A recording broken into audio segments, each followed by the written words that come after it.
I actually see a modern HR as a people enabler Mm-hmm. that includes your mid-level management, right? Our whole role is to enable people to do their best work Mm-hmm. and drive the business outcomes that we're looking for. And so if that's the purpose of the HR profession in today's modern society, where are you investing resources to ensure that's happening?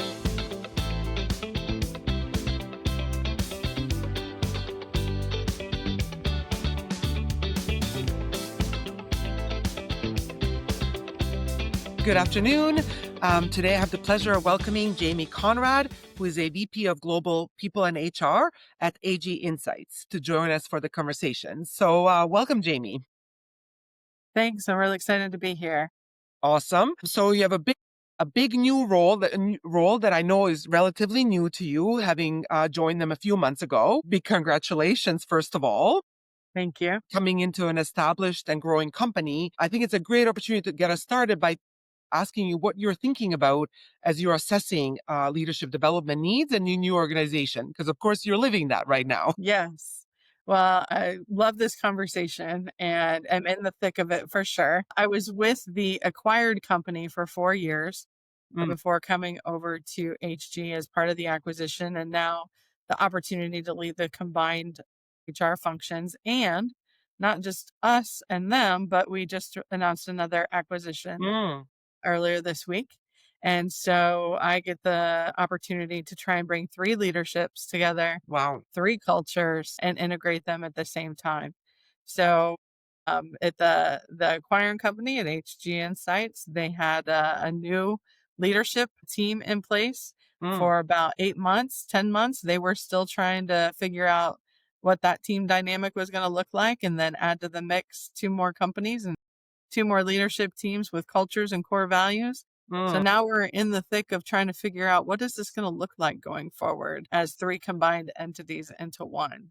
All right. So that is definitely top of mind for me. And so far, the conversations at the executive level are around the opportunity to build the culture as we want it to be and operationalizing what our core values are in our work and how we interact together. We're starting with trust, which is a big topic. Mhm, Working at Trust Radius for 4 years, that's what we were good at. It's what we mm. were known for in the market as trusted advisors for buyers of technology. And so we're taking some of those same concepts that we had for culture building and trust, and we're applying them in a larger global organization, which is a lot of fun. Okay. Yes, with the great opportunities comes with also obviously great responsibility. For sure. I'm sure you're feeling that. So, but the flip side of that, exactly, looking for lots of opportunity to build in, beautiful values and trust. And I'm sure they're, benefiting from all of your experience. On the flip side of that, is there red flags or signals that you have come to look for, to kind of guide you and realize if you have, retention issues or signs of burnout, and then all the things that come from those, from, Yeah, absolutely. Leading up to an acquisition is a lot of work all by Mhm, itself. Going through an acquisition is a lot of work all by itself. And then, to put a second one on top of that makes things really interesting. There's definitely in our world right now a lot going on, and it doesn't just stop at the business mhm, store. So it's not just business pressures, it's also cultural and social and mhm, geographical and global. So we've got a lot of different things that are coming together all at the same time. As far as symptoms, red flags, things that I'm going to be looking mhm, for or have been looking for in my audits for, how do I strategize where to mhm, put time and effort first. It is what's causing people to leave. What are those exit interviews revealing? We're about to launch an engagement survey just so I mhm, have a baseline to understand where I'm at and mhm. how people are feeling. And then there's an underlying hustle in the culture. And sometimes that's really good and sometimes that's really unhealthy. Mhm, Dissecting which end of the spectrum that may mm. be leaning and helping the business to see how do we neutralize that a little bit and neutralize the risks associated with that. Oh, that's really interesting that you recognize the both sides of the hustle that are Uh-huh. good.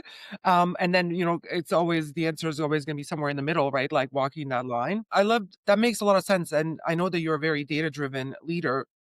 makes a lot of sense that you're also launching an engagement survey to get a baseline. I just wonder, there's lots said these days about engagement, and of course, some of the global numbers are showing um, the highest disengagement ever and dropping. I wonder, how do you measure? Is there anything you would share with us about measurement of that important number?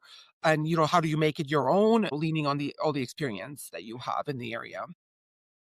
Yeah, I think for this first go round, I'm looking more for that baseline. And so we'll do a pretty thorough analysis on what's coming through. Hmm. But for experiences where I've had more of a matured culture or standardized culture that have been around for a little while, some of those things that I think about are there is always going to be a group of people that come to work and this is a job and this is not their number one priority in life. And that's completely fine. Hmm. Okay. And, sometimes those will drag down your scores, but it doesn't necessarily mean that there's an engagement problem. It also doesn't mean that there is a culture problem or a leadership problem. It's just a different philosophy of how people view work and Hmm. jobs and how that plays into their lives. And so I think any responsible HR leader has to have that lens that there are going to be the extreme cases on both sides. Hmm. And there's also going to be people that you're not going to move the needle for, and it has nothing to do with you or your culture. They could be perfectly fine, perfectly happy, and producing great work, but it doesn't mean that they are fully engaged. Now, that can be very controversial.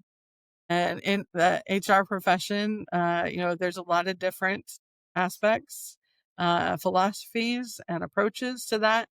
But I want to make sure that we lean into the human aspect Hmm. of what this really Yeah. is.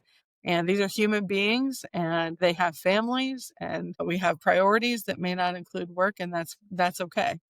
Now, does that mean it's okay at your business or the Hmm. company that you're at? Maybe not. But that's part of what HR leader can use that data to help divine and then figure out what that action plan is associated with it. Is it actually an engagement problem, or do we have the wrong talent, wrong skills, wrong priorities? How far down the spectrum do you want to go? And then help build around that. Okay, yeah, that makes a lot of sense. I hear you say, perfection not required. Org-wide, No. right, org-wide results will be a mix, because ultimately high performing teams are a mix of people, and the data will reflect that. So as much as we love our data, can't just rely on that, like human interpretation required. Yes, there's a story behind your data. Yes, okay. So what does that look like? What does that sound like? What does that feel like? And how do you make sure that you're representing that data appropriately? Nice. That's actually kind of been a common theme that comes out across as we talk to leaders from different industries and different functions. I love that message. That's why I kind of wanted to spend time underlining it, because it came through so fast in this discussion with you. Awesome. On the flip side of worrying about the bad symptoms, or interpretation of data, there's also like the opportunity exists to identify employees to invest in. It's going to drive the growth of the company. So I just would love your thoughts on how you approach identification of high performance employees who could take a higher role in leadership, and given that opportunity at the time. So I just wonder how you think about that identification, especially with a bigger global company like this. Yeah, so I think it's really important to make sure you're clear with your managers what high performance looks like, Okay. to make sure that that is defined in how they're measuring, what KPIs they're tracking, what metrics they're prioritizing, and make sure that that aligns with the business outcomes first. Then you can hold people accountable to what those need to be.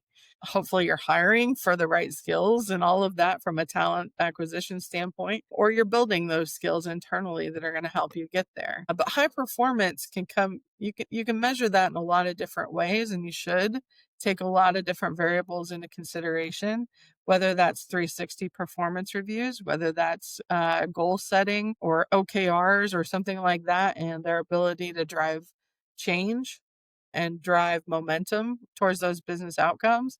So there's a lot of different ways that you can take performance management into consideration for what you're trying to accomplish.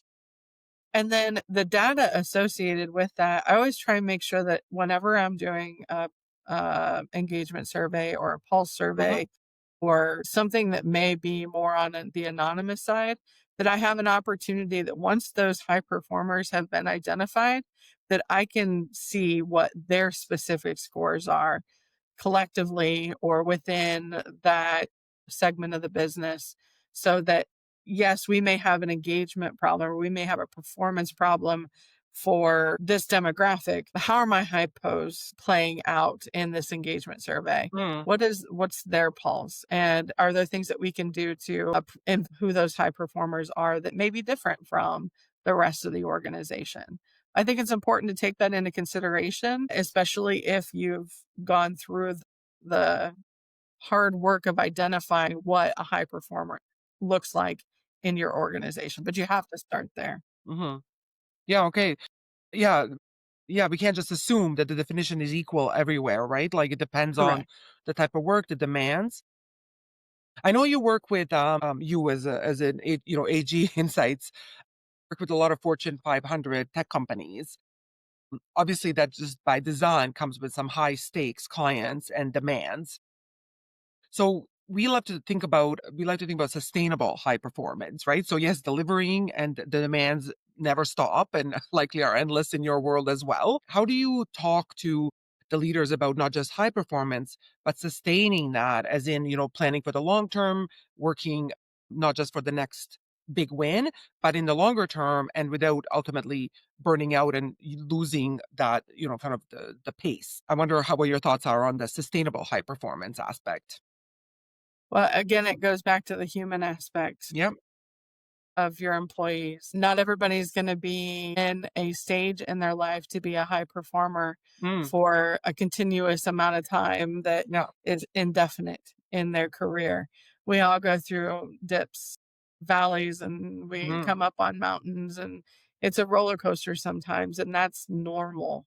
And so, how do you normalize that without allowing for low performance to sustain? Mm.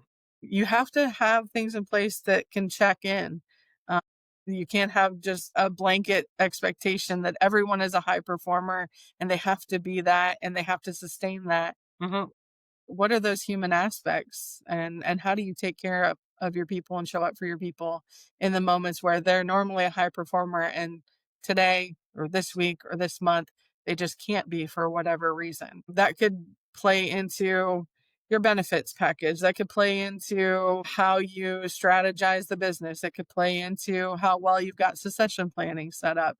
So it filters into all different aspects of how HR and people leaders can show up to support the business and the people that are making the business thrive in those moments that matter. Mhm.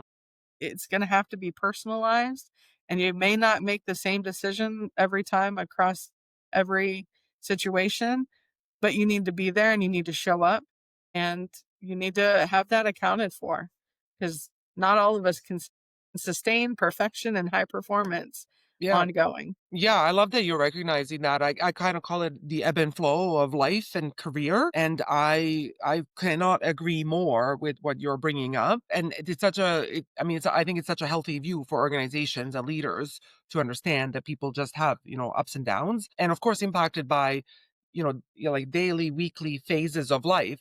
So I just want to pick on that a little bit more, just because I love this perspective. It's just reality, but it's also something I think that warrants a deeper conversation because, of course, we live in a society of short-term returns.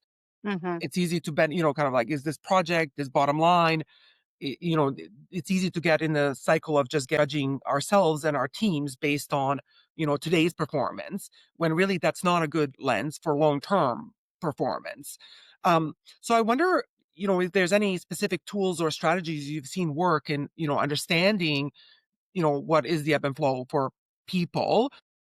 And especially when we consider, beyond one-on-one interaction, can this kind of scale, right, as well? Well, you gotta know your going back to the data-driven decisions, you gotta know your demographic of employees, age groups, Mhm. how what percentage of your employees are at an age group that's the most likely to become a parent in the next 3 years. Mhm. They could be a high performer and decide that they're gonna take a pause in their career, or, they may have an opportunity somewhere else, and how do you prevent them from wanting to take it, yeah, as they're growing and developing in their career. Mhm. So that's, how do you scale it? I think it's making sure that you have things in place for when people hit those different phases in their life, that you're ready to stand up as an organization and support them through that. So if you've got a new parent, what are all the ways you can take care of that Yep. employee as a brand new parent or a first time parent, so that it reduces the stress and shows them that we are an organization that they want to come back to, that they want to continue to prioritize in their career and in their life? If something tragic happens, how are you supporting them? Is it Mhm. a solid, rigid policy, and you're only going to follow policy, or are you going to show up and try to take care of them as human beings? Mhm. If they have a death in the family, what's your response to that? How prepared are your managers to Mhm. respond to that? How are you showing up as a business to respond to that?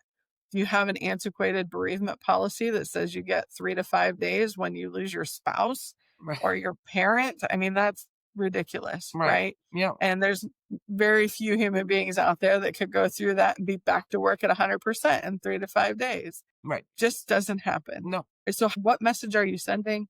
And how are you making sure proactively that you're ready for those moments that matter? Because we're all going to go through them. So, how prepared are you to support them through that, so that they come back, so that they recover quickly or have what they need to make them feel better about what's happening in that moment? There's a lot of different ways to think about that and approach it. And we can dive really deep into Yeah, all of fair, yeah. those topics. But just from a high level, that's how you scale. Mhm. What's your strategy for when somebody has a death in the family? What's your strategy for this core value? What's a strategy for anytime parent? What's a strategy for this promotion and this succession planning? And you can't always be proactive. You may not always have the resources to do it. But if you know that your data and the demographic of employee that you know your data, Mhm. and then prioritize accordingly. Yeah. It makes a lot of sense that I like you bringing up a point. There's things that we can be prepared for. Like we know some of these are just known phases of life that will happen. As unfortunately, exactly, there'll be things that are undesired, but are also Mhm. going to happen as a part of life. Can be systemically prepared for some of them, but leaving room for the individual and the flexibility for what the situation actually calls for. And making sure your managers are enabled is so Nice. important. That manager-employee Yes. relationship, that's your front line as an organization, Hmm. and that how they respond is gonna be the first impression kind Yes. of that moment that matters. And so it's not just about having the resources, but it's also making sure that your managers are enabled in such a way that they show up the way that the business wants them to show up, and that they're prepared and confident to do so. Yes, absolutely. I love the two things there. Moment that matters. I love that. Recognizing that and then enabling the manager, who's the first point in that contact, to act on that versus kind of having to dust off the policy binder, right? Like we'll go all Yes. the way up the chain with something very Yeah. personal. I love that. Again, one of my passions is drawing some parallels. And I know in marketing, there's this kind of like moment of truth where, how you handle customer experience that makes or breaks that customer for life. And coming from HR to kind of think about the moment that matters, very similar concept when the employee just realizes very clearly how you're there for them in something that's, very big life moment for themselves. There's a lot of parallels for marketing and human Okay. nature. Okay. Awesome. Oh, I love those kinds of things. Awesome. Also, the other point you brought up, which I would love to pick on a little bit more further, is the middle managers, because of course they're such a critical touch point, just as we kind of brought up in this point. And I know in general in life, in general for business, they're kind of that crucial between layer between individual contributors, are a key part of scaling and supporting the biggest, part of the organization. But they're also squeezed right from the bottom that way and squeezed from senior leadership, uh, and bringing the business outcomes into life with their teams. And I know from the data, they're really squeezed. Data shows that they're suffering in many ways at the global numbers. But sometimes the help is really hard to provide at scale to them just because of some of the practical constraints of the solutions available today. So I just wonder how you think about that critical middle manager layer for the new in general, and especially for the new organization you're forming. Well, I think like every level in the organization, from an HR and people standpoint, I want to make sure that there's an open line there, Hmm. that there's a comfort level there, there's psychological safety there, there's trust there, and make sure that at any moment they have a line to reach out for help. That's Hmm. number one. So establishing that relationship is really important. When I think about how to scale that, I think about different programs that you can put in place for manager enablement. I actually see a modern HR as a people enabler Hmm. that includes your mid level management, right? Our whole role is to enable people to do their best work Hmm. and drive the business outcomes that we're looking for. And so, if that's the purpose of the HR profession in today's modern society, where are you investing resources to ensure that's happening? And whether that's coaching programs, internal mentorship programs, whether that is professional development programs. I want managers before they're promoted to already feel like they're ready and they know what they're getting themselves into, and they're sure Hmm. that they know how to manage up and manage down at the same time.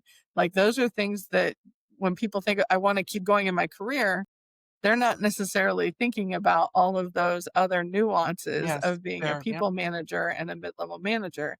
And so eyes wide open in those conversations. Yeah, that's great that you're giving that so much consideration. I know from personal experience, and again, a lot of the research, it's really difficult to kind of address all of those challenges. And a lot of times, somebody coming up can be very have excellent technical skills, for example, right? But then they're in the world of a different world happens at that kind of middle layer. Yeah, I think we need to stop idealizing the people leader Hmm. as the premier or desired career trajectory. The more that we can put in place for those individual contributor roles to also grow and in scope and in influence and in responsibility, I think that needs to become more of the norm rather than your only Yes, opportunity to make a lot of money is because you're in management. yes, I yes. think there's other opportunities there. We just need to get creative and think through that and accept some of those things. Yes, I could not agree more. But one other thing you brought up a couple of times is this link to business outcomes from individuals and team. And of course, I completely again agree. But this is also a challenge I see with some organizations. A lot of times we disconnect, business outcomes and people training. And I feel like you're also saying they're completely connected, and I totally agree. So I just wonder, as an HR leader, how do you weave those in together and make sure that they're not being siloed within an organization where you have like your C-suite that's concerned with outcomes, and then people, which of course people are delivering the outcomes, so it's connected. I would just love to Yeah. get your thoughts on that connection and how to make that real and not siloed in an organization. Well, I think that's definitely one of the things that I'm going to be testing for in that Mhm. engagement survey is however it ends up being on a scale of 1 to 5, whatever. Mhm. Do you understand how your role contributes to the business goals this year? Right. And getting that baseline. Yes. Did they understand in their day to day work how that is playing into what is driving the right things that we're looking for as a business?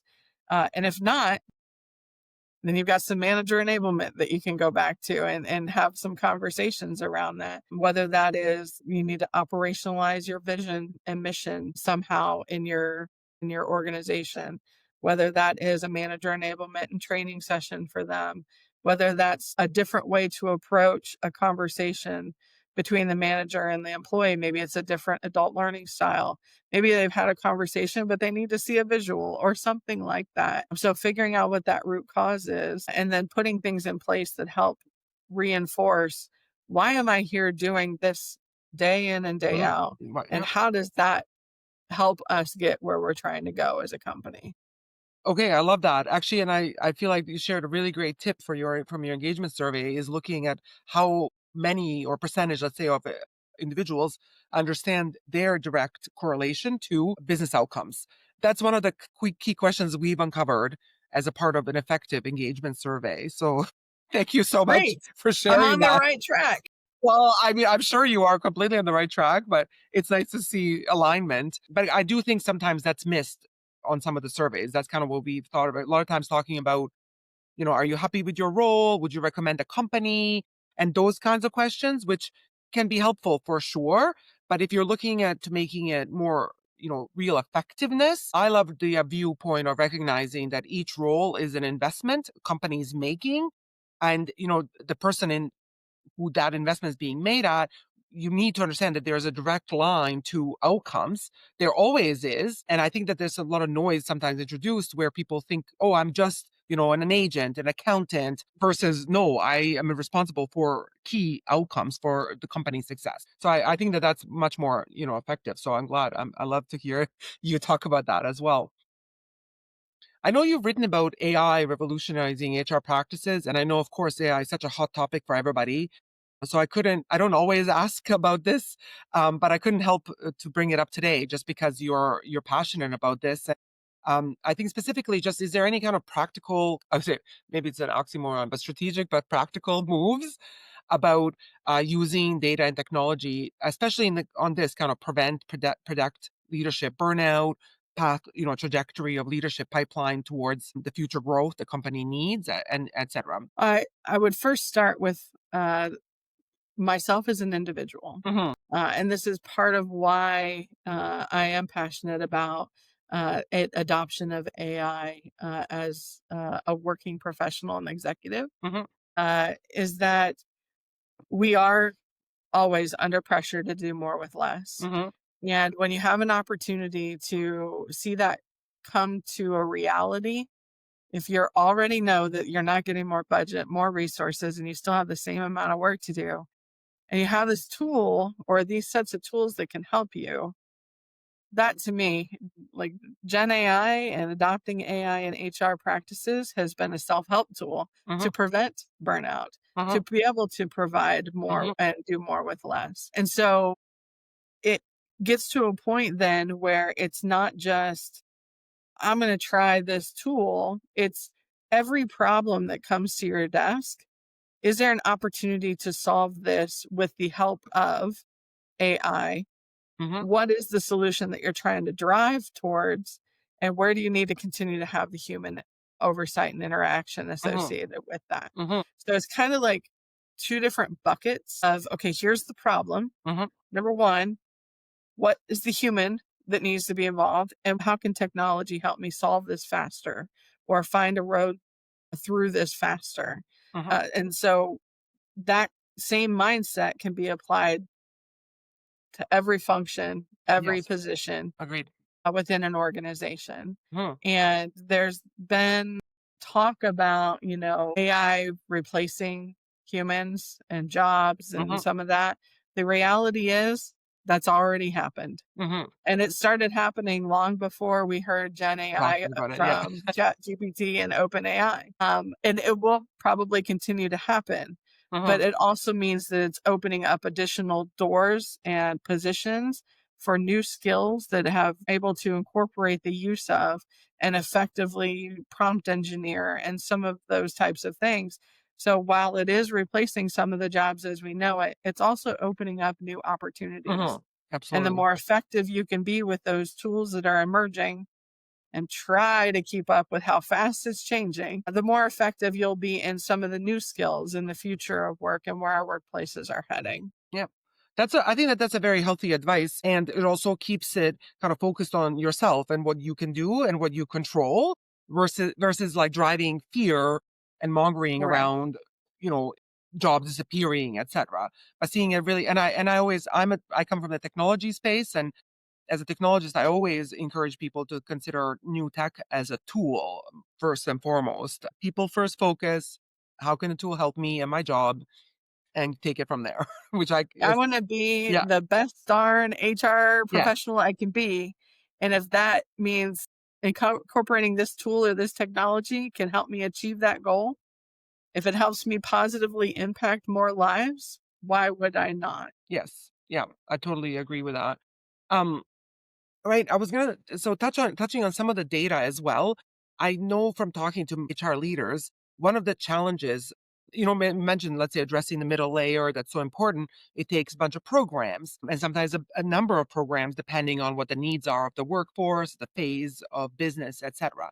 Of course, those programs cost money. Now, there's, there, and then we, as our leaders, have to work with finance and executive teams to carve out budgets, and almost unanimously, everybody is trying to do more with less.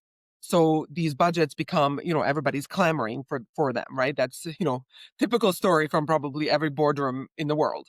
Mhm. I just wonder if you can share anything on to share with the audience any kind of approaches and on calculating the return on investment or buy-in needed from executives and finance officers to create room for this needed support for the workforce. I think it depends on just like aligning your individuals and their daily work with the outcomes and the direction of the organization and the goals that have been set. The technology is no different. It's the same thought process. You want your people to understand how their work is helping the business move forward.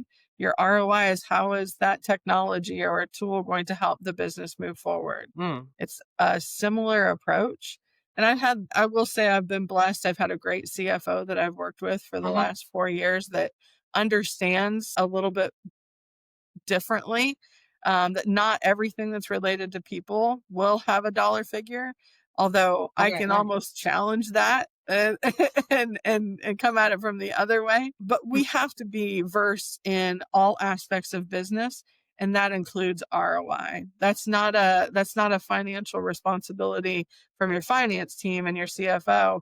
As an executive in an organization, you should be able to speak that, understand it, and it does take a strong CEO mhm, in place when everyone is clamoring for the budget. mhm, It takes a strong CEO in place with a strong vision and a commitment to what that vision is and the goals that we've collectively set to keep people from clamoring for yeah, what wasn't agreed on to begin with. right, And sometimes you need to bring your peers along with you.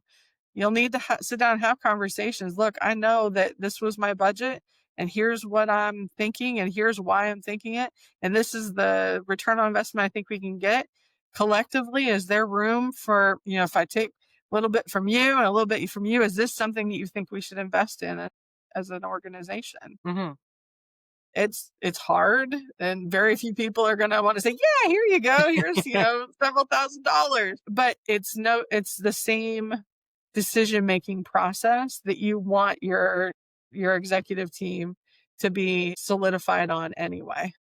okay, yeah, that makes a lot of sense.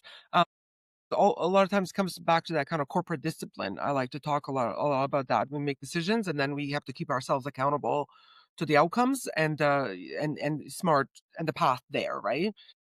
I love how you brought back again that focus on what's it doing for the business to move the business forward, right? At that individual level, at the investment level, at the tool level, we can always come back to that to help us bring in the ROI. I think that's a very great strategic focus to highlight to everybody.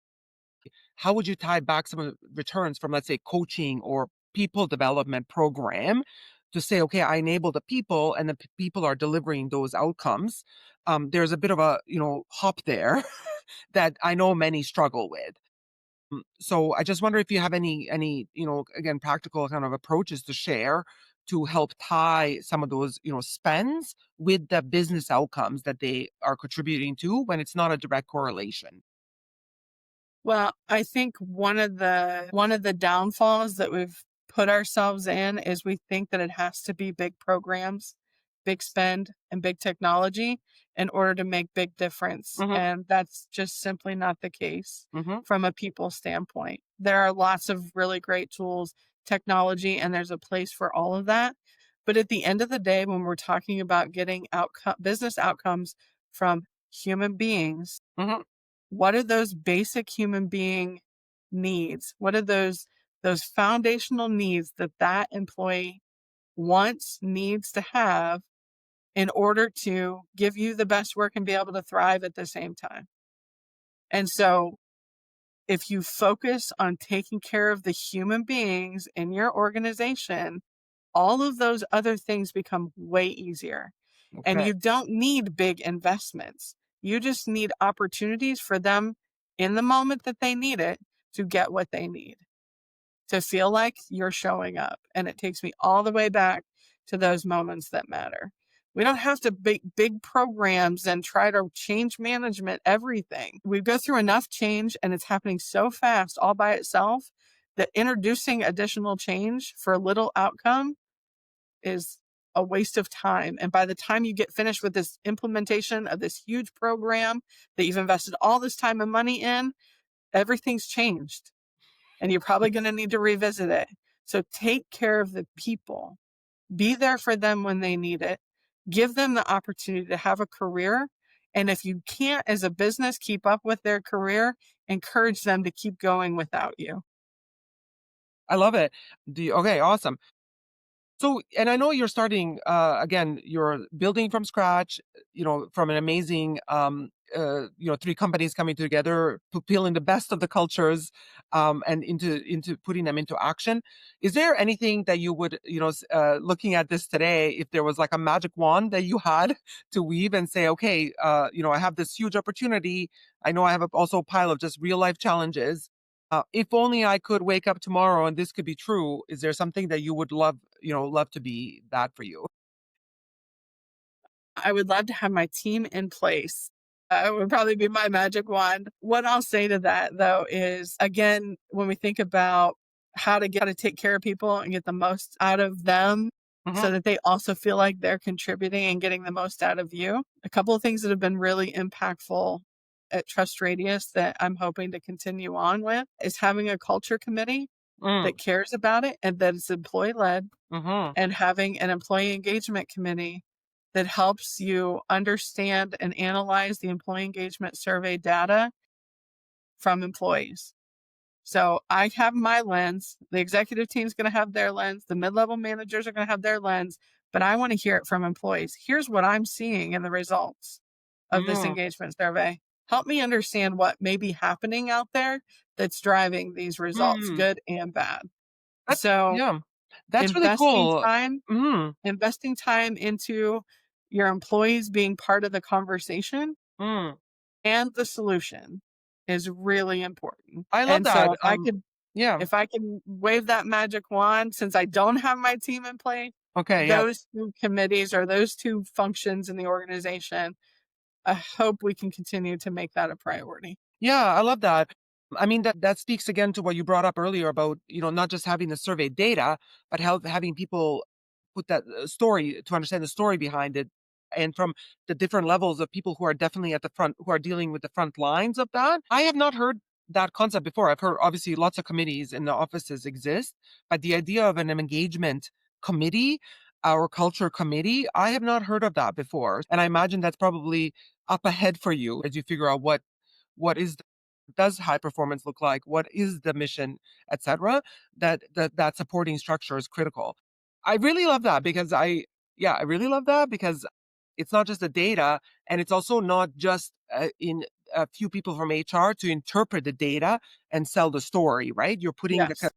cross functional committee in place to benefit from the diversity of the voices at the table Yes. that represent the workforce.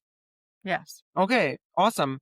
Well, thank you so much, Jamie, today for that insightful conversation. Same to you. I'm sure our audience is going to benefit from the discussion, and I'm really grateful for your time. Thank you. I really appreciate the opportunity to have it as well. Awesome.